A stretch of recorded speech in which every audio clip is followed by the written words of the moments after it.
Hi, good morning. Welcome to our home. I'm flying solo this morning, and Keith will be joining us again soon. I was really moved by the sermon yesterday from 2 Kings, and especially about the 4 lepers and their response to having come across such great provision. And so I wanted to just look at that story again. You may remember that the story is found in 2 Kings 7. I'm going to read it again to refresh your memory and to tell those of you who weren't there the story if you missed it. So from 2 Kings, it says, "Now there were 4 men with leprosy at the entrance of the city gate. They said to each other, 'Why stay here until we die? If we say we'll go into the city, the famine is there and we will die. And if we stay here, we will die. So let's go over to the camp of the Arameans and surrender. If they spare us, we will live.' At dusk, they got up, went to the camp of the Arameans. When they reached the edge of the camp, no one was there.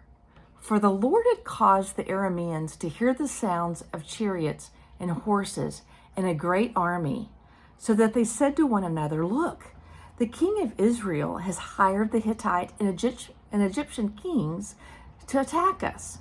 So they got up and fled in the dusk and abandoned their tents and their horses and their donkeys. They left the camp as it was, and they ran for their lives. The men who had leprosy reached the edge of the camp, entered one of the tents, and ate and drank. Then they took the silver and the gold and the clothes, and they went and hid them. They returned and entered another tent, and took some things from it and hid them also. Then they said to each other, 'What we're doing is not right. This is a day of good news, and we are keeping it to ourselves. If we wait until daylight, punishment may overtake us. So let's go at once and report this to the royal palace.' And so they did. So put yourselves in the place of the lepers for just a minute.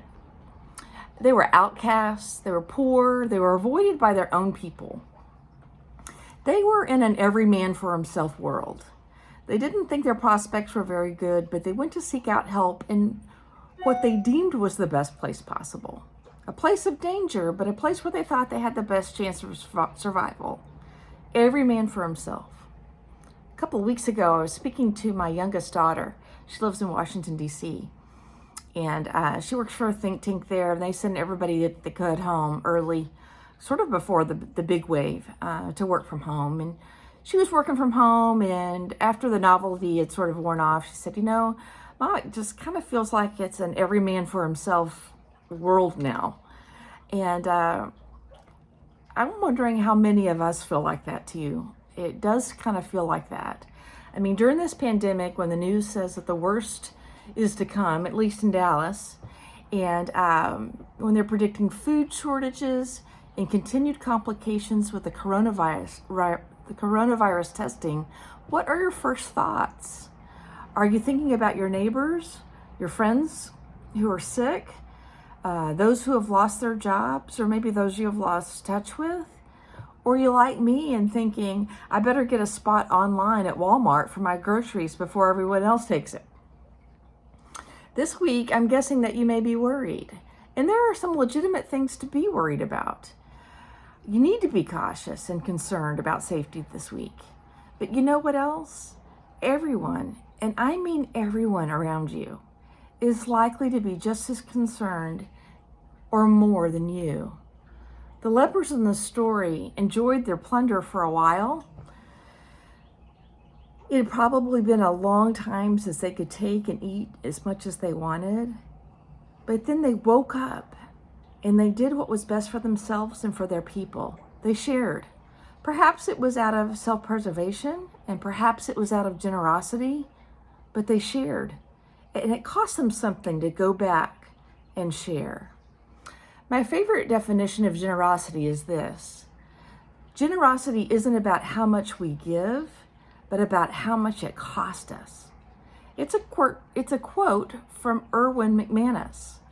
I'm going to just give it to you one more time because I think about it a lot.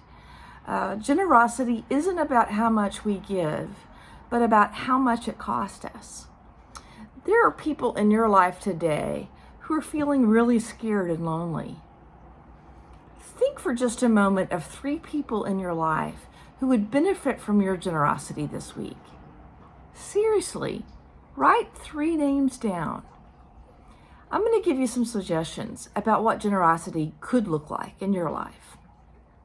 It could be your time. Just write a note of encouragement.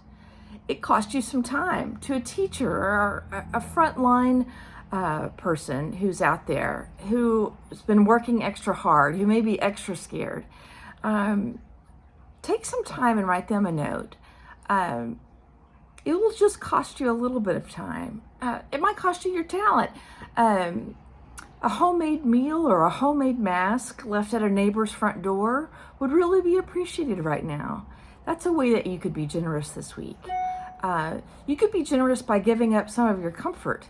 You could keep a package or a case of like peanut butter crackers or something that won't melt in the Texas sun in your car, so that when you pull up to the corner at a light and someone's standing there hungry, you could actually grab something and give them something instead of avoiding eye contact like we often do. Or you could give up your treasure, maybe a gift of cash to a friend who just lost their job, or someone who's worried about making their May 1st rent or making their May 1st mortgage payment. Maybe that's what's most needed this week. By the way, if you find that you're in need in any way, we're here to help. If you need some practical help, financial help, if you need help in that way, just send us a quick note at help@lakehighlandschurch.org. If you need prayer for any reason, send us a quick note at prayer@lakehighlandschurch.org. And if you want to give to someone anonymously, go to lakehighlandschurch.org or another trusted organization's website and donate. Like the lepers in the story we've been looking at, we need to wake up, look around you, and be generous to 3 people this week in a way that'll cost you something. They need it, and so do you. See you soon.